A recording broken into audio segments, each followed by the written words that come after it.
Hello, everybody, and welcome back to another episode of Life After Kids with Doctors Brooke and Lynn. I'm Dr. Brooke.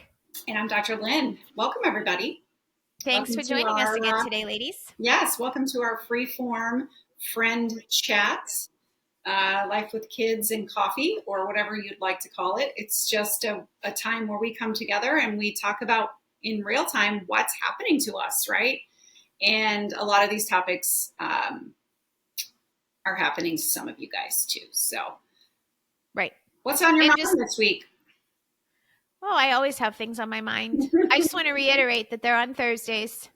If you want to catch it live on YouTube, if you want to listen, it's also on podcasts anywhere that you listen to your podcast. And we always still have the one that we record sitting together in the same room chatting that's more extensive that drops every Sunday. So this is just, I hate being this far and having to talk to you on a screen while you're in the Midwest and I'm here, but that's what you do to make things work, right? Listen, make the best of what you got. Play the hand that you're dealt and do it to the best that you can. And that's what Life After Kids is all about. That's our ideology, right? And this is definitely a case of thank goodness for technology. I know, because it really doesn't, the phone is not the same. Do you remember I was watching a reel or seeing something today and it was so funny. It was a meme about when we would call our friends in the 70s and 80s and, you know, your friend's mom would pick up and you'd have to like talk to their mom or dad, heaven forbid. It was, you know, oh my gosh, I have to talk to Mr. Smith because it was so awkward and embarrassing until like your friend would come to the phone and then there would be the whole screaming, Susan, so-and-so was on the phone. Oh, so true. Phones. So true. And then like if you needed privacy and it was attached to a wall, you had to take it and wind it around into the bathroom and shut the door to try to, right? Do you remember that? I remember dragging the phone cord. So remember that. And like how excited I was when we got call waiting because you didn't get a busy signal and you weren't going to miss an important call anymore. Like remember hovering over the phone like if you were expecting someone to call, don't touch it. Don't pick up the phone. You didn't want anyone else to make a call. Yes. Or if it was busy and then you had to like literally hang up and be like, okay, all right, let's try again. And it was like still busy. And it would take up like probably hours at times. And I'm telling you that busy signal is what nightmares are made of. I can still hear exactly the way it sounds in my ear. That oh, it's so annoying. Oh, if our kids had to deal the labor of having to put your finger in the hole and drag it all the way around, and if your number had a lot of zeros in it or nines. It is so true. There's something to be said though for the phone. Like I remember one year for Christmas getting a red high-heeled phone. That was when I think we had a second line or I don't know. I was old enough to it was like a cool thing for me to get a phone in my bedroom. And it was literally like this red high heel and I talked into it. And I loved that thing. Remember there were like so many different. Had something similar. I'm trying to remember when you were saying that, like the nostalgia was kicking in and mine was red too, but I think it might've been like a pair of like lips or something like Hot Lips or who knows? Oh my gosh. And that was like, a red Hot Lips. We were living high when you got your own phone line. I know. Or your own phone in your room. Then there were the people who were really blessed and they had their own phone line. Now my family never went to that, but we just still had the one with two teenage girls that fought over it all day long and all night long. But yeah, I was so jealous of those people that had two phone lines. And I can imagine with two girls in the house because I had brothers, so I don't think it was as big of a problem. But with two girls, I can imagine you guys were constantly fighting over that. You want to talk about fighting, boys? You haven't seen girls pulling hair. Oh, I do not want to even. You can call the names. They fight dirty too. Trust me. Talk about things that nightmares are made of. That's maybe frightens me worse than most things in life is getting into a girl fight. It should. No, thank you. I'll take beating up my brothers any day of the week over getting my hair pulled by a girl. Passive aggressiveness going on there. All right. So we were not here to talk about phones, although that was a fun little foray. Right. I do enjoy a walk down memory lane with you. Always. So let's jump into what we are talking about. Introduce our topic. Yeah, so we started to talk about this a little bit last week. We interviewed with somebody else on their podcast, I think it was Bite Your Tongue, about just steps to take and what to think through when you're looking for your purpose. Because I think this is so true. Like, and my husband has said this to me, Brooke, the best thing you have going with you is you can do anything you want. The worst thing you have going for you is you can do anything you want, because when you have a clean slate, or like it's wide open, it can feel really overwhelming, right? When there's like just so many different avenues that you can go. So the discussion was around, how do you nail that down? What steps do you take? And in talking about that, it came up, and I don't think we put enough focus on this, beyond just setting goals for yourself and knowing like what activity it is, or what job, or what contribution, whatever that looks like that you want to be doing. I don't think we take enough time to step back and say, what do we want our life to look like? We spend an awful lot of time saying like, what do we want to do? What do we want to have? But we don't talk about the lifestyle or what we want our days to look like. And I think that's a really important thing to consider before even you take those next steps, because so practical. Yeah. So go ahead, jump in. Sorry, you were going to say something. First of all, that is quite honestly one of the best things your husband has ever said. I love that quote. Because he said some good ones, but that is so true, because as we were talking about that last week on that podcast, really, it strikes you how simple we are. Our needs are the same as humans. We only need a few things. But what happens is we get lost and overwhelmed in the choices. And that is one of the most amazing things about living in modern times, but also one of the hardest pieces, because of the distractions. The distractions are endless. And therefore, you need some concrete practices and tools to actually drill down, right? And this is where we are always working on bringing exercises for ourselves and to you guys about how do you cut through all of those distractions and get to the root of what you really want. How do you tap into your heart center, not just your brain center, but have a good balance there, and your gut, and really get to the core of what you want out of your life. And I love the route that you're suggesting to take, which is start with the end in mind. How do you want your days to be set up? What do you want your schedule to look like? How much flexibility do you think is reasonable? Where do you want to live? How close do you want to live to your kids? Do you need to move for all of that?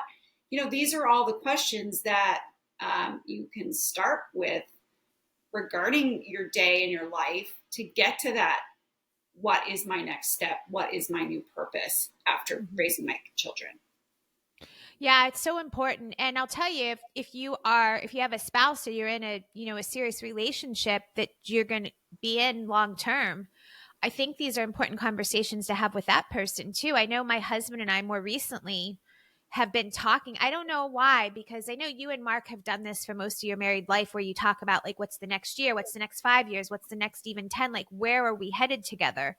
And Kenny and I have been doing that a lot more recently. Like, since we got back from the holiday, we've been going like Saturday mornings before lacrosse started and having breakfast, cup of coffee and tea, and just talking through very strategically different things and what we want life to look like, where we want to be, blah, blah, blah. But that's important conversations to have with them too, because for example, in our situation, anything I'm planning to do, I want to keep in mind what Kenny's planning to do with his work and his life too, because if he's getting to a point where let's just use the example that he's going further in his career and he's going to be traveling more. Well, now I might have more free time open up where I don't want to be at home. I want to take on something that gets me out and moving around more, or going more places, or maybe I want the flexibility to go travel with him. And these are all hypothetical scenarios, nothing that we've like necessarily talked about hard and fast. Yeah. Right. Hard or fast. But I'm using it as an example for you just to think through, like, these are important conversations to be having with yourself and with your significant other. Yeah, I think sometimes they're challenging if you're not on the same page. And so that is the importance, I guess, or that's the onus of making that time, carving out that time. And in the beginning, if you have been sort of going on different trajectories because, one's raising kids and one's working, or however that looks for you under your roof, and you guys just, for whatever reason, are not swimming together in the same line, it's awkward at first. So we have that PDF for you, that coffee break and date night, that you can pull some ideas from to actually start the rhythm of those meetings, because it doesn't when you sit down in that first meeting and you guys are coming from different places, you're not going to be magically reunited and like puppies and rainbows. There's going to be possibly some getting to know you and some conflicts at times and disagreements, but what happens with you sharing in those times and making it a priority, making it a practice of no matter what, you are important and I'm important to you. We're saying that we're making each other and our our relationship a priority by carving out that time to sit down. And as you do it, and as you do it more regularly, just like anything, when you first start, you're terrible at it. Yeah. And this is no different. But when you come together and you do it regularly, just get a little bit better. And again, selflessness is always a piece of this. What do you want? Okay, why do you want that? Understanding and seeing that person for what they're wanting, and then trying to get creative and really rise above and finding a way for both people to have what they want. Yeah, it's a very important thing. And I did a reel, by the time you guys are watching this, it'll be like 2 weeks old, but about our relationships in this phase of life. And I think the biggest issue there often is just communication. And that can For be a sure. tricky thing to build, but like anything else, I do believe that we get better at communicating with whoever that is by just practicing it and doing it. And it might feel clunky at first, to your point, but if we don't have the conversation at all, what's that going to look like? And I fear that what happens is if we don't have these conversations and get intentional, A, with ourselves, but then B, with our spouses, 5 years can blow by and you're the stop and look around and what happened? Are you, what you have a line for that about like living in, are you going to live your life? What's that line of you don't know what I'm talking about. I thought there was like a quote that sums it up of are you going to, it was basically are you going to take control of your life, or are you going to let your life take control Yeah. of you? I guess Yeah. was what I was getting at. If I said that was very good, but I'm pretty sure I did not say that. I don't know where I just pulled that from. If somebody said that and I'm not giving them credit, I usually do when I know it. Maybe Right. I don't know if that was, but whatever. Yeah, but that's the point that I was trying to make. Or, are you in control of your life? Well, then act like it. And it requires some of these what I call crucial conversations. And that's hard for some people because we have different conflict styles, right? We have different relationship styles. We were all modeled different things. So maybe you didn't have a family that parents or a relationship to draw on that was really that healthy as far as communication goes. So then you have to look to somebody else. You have to find new mentor, new role models, right? There's got to be somebody around you that's doing it pretty darn good, and you can peek over their fence and see what's going on in there and just try to model it. I think that the key though is just picturing what that other person wants and then just starting the conversation non-emotionally, right? Like one of you guys is probably better at keeping things very detail oriented and staying away from the emotion. Whoever that person is should probably leave the conversation. Just so that you keep it don't tie up all the personal stuff in it just yet. Just answer the question directly. What do you want, right? We can tend to throw in all of our baggage with that person if they were to say something that maybe makes us feel like they don't want us along or something like that. And again, this isn't therapy, but it's meant to just bring you guys together to talk about your goals and your dreams and have a regular time for that you prioritize. And the practice of that is what pulls out those gems along the way. Yeah, that's great advice. And it's a simple thing to do. And I think if we led more conversations with what is it that you need, or what is it in this case, what are you thinking you want your life to look like over the next 5 years, instead of starting with this is what I want and listing it all off. You're probably not going to get somebody on the other end of that table that's as open to a discussion if you lead that way. So just starting with as simple as that is what are you thinking? What do you want life to look like? That's a big loaded question. And maybe it doesn't have to start that deep, but Yeah. as you said, starting with like getting them to speak or asking them what's on their mind about whatever it is a really good place to start. Yeah, we have some warm up questions in that PDF that we have. Just start with your week instead of like looking forward to the next 20 years. That's like a big subject. Talk about getting lost in the choices or distracted. Just pull it back and talk about, well, what was the high of your week? You know, what was the low Yeah. of your week? I think those are great conversations to have with your teenagers or your adult children. Because again, it's not emotional, but it's learning, and you get to peek inside what's going on with them, and then they get to see the same about you. We kind of took a little bit of a We zigzag hijacked. conversation because we talked about just figuring out the topic is what is it that you want, and how do you keep from getting distracted by all of the choices? How do you drill down? I mean, that's one of the ways is to have those conversations with your spouse, because we're considering them too. What else would you add for a practical matter on that? I mean, I know what I would talk about in just the better you know yourself, all the ways that you behave, get things done, influence others, all of these things that go into a facet of who we are and how we show up in the world. The better you know that about yourself, the more likely you are to make good decisions when it comes to what's next for you, right? Absolutely. Yeah, that's really good. And I think on top of that, which we stated earlier, but I'll just drill down a little bit, is like that. I think the two most important questions you can ask, and the starting point needs to be what are your strengths? What are you good at, or what are you passionate about, right? And what do you want your life to look like? And if you can nail those two things down, it becomes increasingly easier to start to drill down on what you want to do. So for example, in the case of like me, just personally, what do I want my life to look like? I'm asking myself questions like, how much do I want to be available to my kids when they start to have their own families? You know, do I think that I want to be like local to them if they come back to this area? Am I willing to live somewhere else for part of the year and be away from them?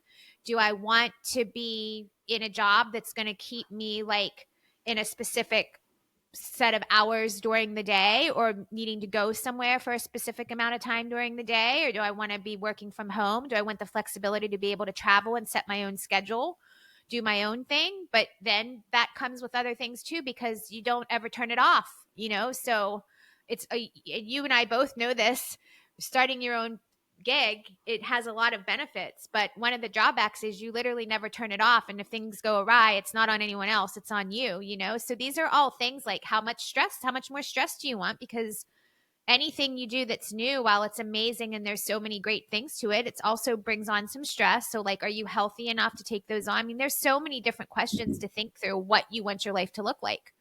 Yeah, I think that's a really good conversation, because what's interesting and the irony of that is if you don't start out healthy enough to take that on, but you manage to survive, and on the other end of getting through that, I just speak from experience in having owned multiple businesses and doing this over and over again. I wasn't that person starting out, but I'm a lot stronger now because of that stress that I went through. Sure. So through the storm, you build the resilience, right? That being said, you have to learn there's no balance. Balance is bullshit. You'll never achieve balance. It's like the horizon. You can never drive to the horizon. You can just aim for it, right? And that being said, inside of that, things get out of balance. And that's why on that coffee break or that check-in, you kind of look at the areas of our life.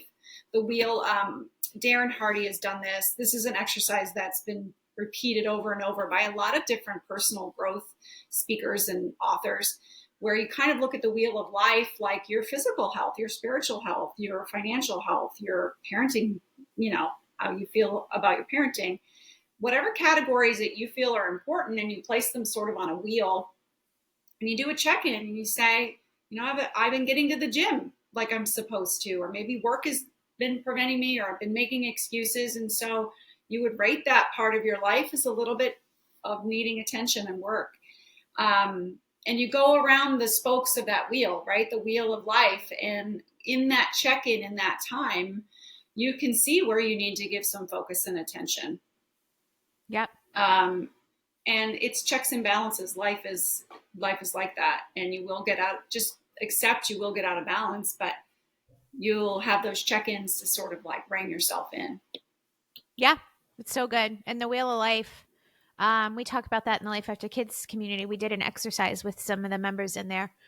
So yeah, that's a good way to see where you are as far as balance, and where you need, as you said, to put focus, or if something's taking over too much of your life that's, needs to be downplayed a little bit. And circling back to like, what do you want your life to look like, and asking the right questions. And I remember you saying this a couple weeks ago when we did that interview, and I thought it was so powerful, is like, we can use those as excuses to not get started on something. And I think you were using the example of like, if you wanted to contribute or do some volunteer work or something, and the thing that comes up for a lot of us is like, well, I don't want to be locked. I'm finally getting flexibility, and I don't want to be locked into having to go somewhere like every Tuesday from this time to this time. And your answer to that was like, we need to think outside of the box. Like, there are ways can find something if you know what you're looking for. But the starting point is knowing what you are looking for, like knowing what your hard no's are, right? And knowing what things that you can be flexible with and what the yeses would be. And when you know those, it makes it a lot easier to start to find your way. Yeah, with any choice. And I think one of the like most, probably the biggest thing when I realized this in my 30s or whenever I realized it, is in any decision, there's the black and the white. Any choice, let's reframe that. In any choice, right? So to volunteer, right? There's the black, not doing it at all because I can't make it work with my schedule. Then there's they want me there every day for 18 hours a day, and that's when I should be there. But in between that, there's unlimited, probably an infinite number of other choices that you get to design and create. So why can't we have it the way that we want it to have it? You want to drop in and volunteer once every 6 weeks? Why can't you? Maybe you can't do it at this charity, but you can find one that would. And it just takes perseverance in making it work. But what I see too much, and I'm starting to lose patience for it, and I won't, because you won't let me. You'll make me stay graceful for people, but it's, I guess my job, I feel like, is to light a bit of a fire under people to get started. And it's just because I know where I was when I was spinning and not doing anything and considering all of the options, and I'll just wait for the right one to fall in my lap and keep talking about it for like a year. I'm seeing that too much. I'm seeing a lot of women just talking about it, and you need to do that. You need to self-reflect. Don't get me wrong. But at some point you have to take action, and it could be the wrong action. But that action, more than likely, will lead you to the next set of actions that are probably a little bit more right. They'll, if you know your strengths, and you know how your life, you want to set up your life, you're going to make some smart decisions eventually to get you to where you need to go. But sometimes that means you start blind and you figure it out. Right. Yeah. Sometimes, I was just talking to my accountability group about this, and I said, saying it and doing it are two different things.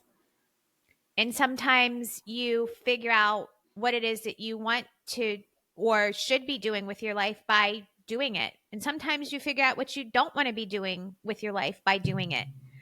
But action can teach us a lot, right? Yeah, it's far more than just sitting still and thinking about it. It's like paying tuition. Even in perfect action. It's like paying tuition on where you're supposed to go. You're investing this action, and it could be wrong. Like I said, it's a risk you take. But you're never going to know until you start. And the journey will take you zigzag. Very few people, I don't think anybody is going to go straight. And if you did, then you're one of the very few lucky ones. But I think if you are more like aware of the possibility that you're going to start, but you're going to start somewhere and you're going to keep going. And that's honestly what happened to us, wouldn't you say? And if we had stopped, we would never have known. We don't know where we're going as far as how far we can go, but we're committed to keep going, because at this point, even if it's just because this is serving us as well as serving women, in the terms of we get to solve these problems for ourselves and bring value and contribute back to the world. Yeah. In some way. Yeah.